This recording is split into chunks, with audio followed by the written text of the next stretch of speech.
We're moving on to our Math 4 Review Chapter 13 conic sections, and this 25 says this is the graph of a parabola. They want us to find the vertex and the axis of symmetry and then graph it.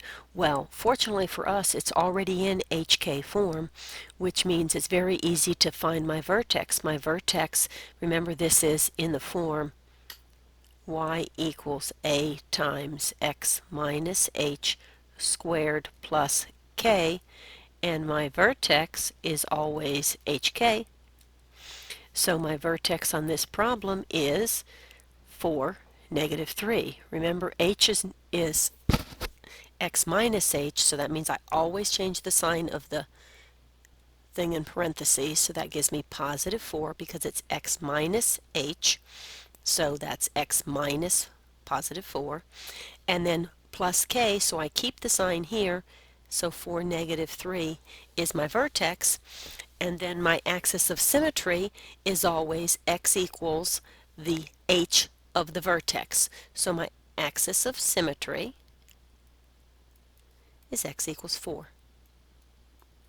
And that's the beginning of what we need to graph it. You're going to have to excuse this graph. It's not going to be perfect. This is not the easiest thing to write on.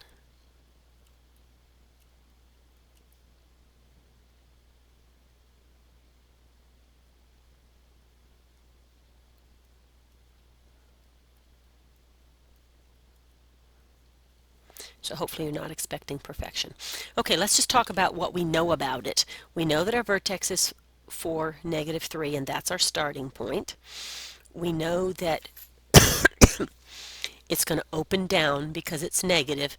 And we know that it's going to be a little bit slimmer than normal because we're multiplying by a 2 as opposed to a fraction. So let's first draw our vertex. 1, 2, 3, 4, 1, 2, 3. My axis of symmetry is the vertical line that goes through my vertex. Didn't hit it exactly right there. That should have gone through negative 4, of course, but excuse that imperfection. Okay, so I've got my vertex and my axis of symmetry. I know that it opens down, so from here I know it's going to look like that, but I don't know exactly what the points are, so I need to pick some points.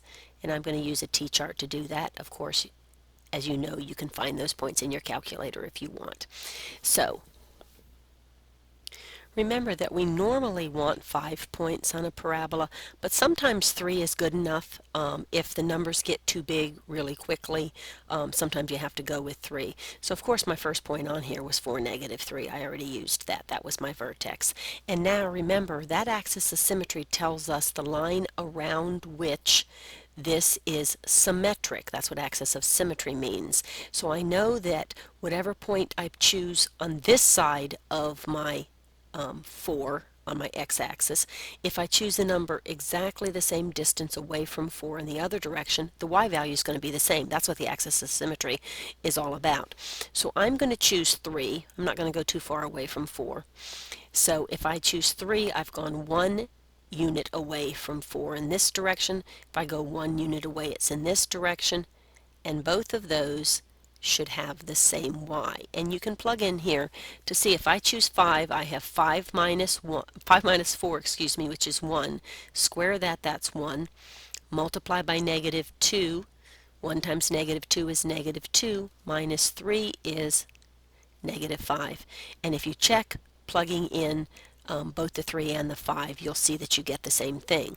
So at 3, I want to go down 1, 2, 3, 4, 5. And I have the same thing over here. So now I can choose 2 more points if I want to, which I would choose 2 and 6. Again, they are both the same distance away, and if I choose those, I get negative 11 for my y. I didn't give myself that much space down here, so I'm not going to graph those points. I'm just going to go through this. If you have a graph with enough points on the axes, you could graph the negative 11. And there's my graph. In fact, we expected it to open down because of that negative, and it did. And we expected it to be a wee bit slimmer than the normal because of that factor of 2, and it was just a wee bit slimmer. Okay, In problem number 26, we're moving on to finding the center and radius of a circle, and then they're asking us to graph it. So let me just remind you, whoops, don't have my pencil.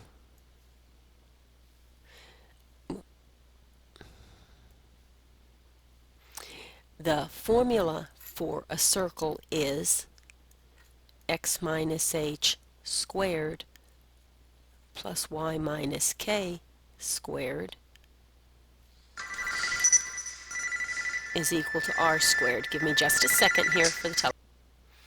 Okay, I don't know if you heard that phone ringing in the background, but I had to sneak out for a second to take a phone call, and I can't remember exactly what I've said already. So at any rate, I may be repeating myself. This is the formula for a circle.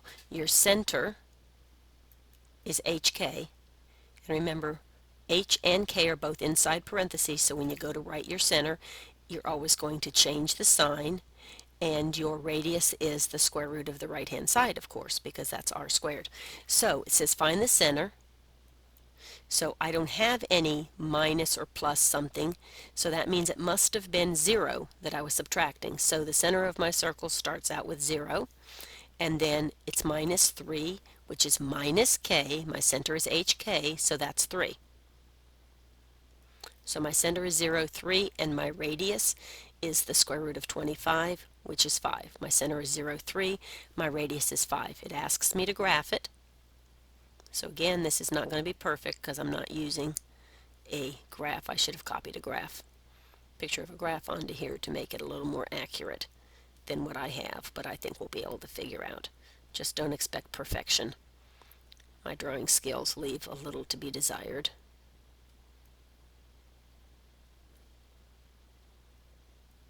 I will admit that. Hopefully I've made enough ticks here.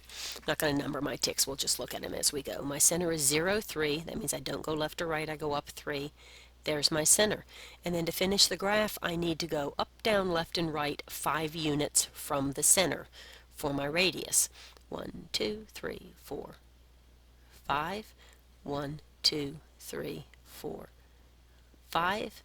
1, 2, 3, 4, 5, and finally left 5. 1, 2, 3, 4, 5. Of course, this doesn't look perfect because I don't have all my grids here. All I do is connect that into a circle, which as you can see, I'm not a perfect circle maker. It looks more like an oval, but that's only because my ticks are not perfect. When you're drawing one on your exam, if you're asked to do that, of course you'll have a coordinate plane given to you, so it will look a little better. But again, my formula is x minus h squared plus y minus k squared. hk is the center, so you always change the sign. And then write that down, and then my radius is the square root of the right hand side. So my radius was 5. Your radius is where you go up, down, left, and right from your center.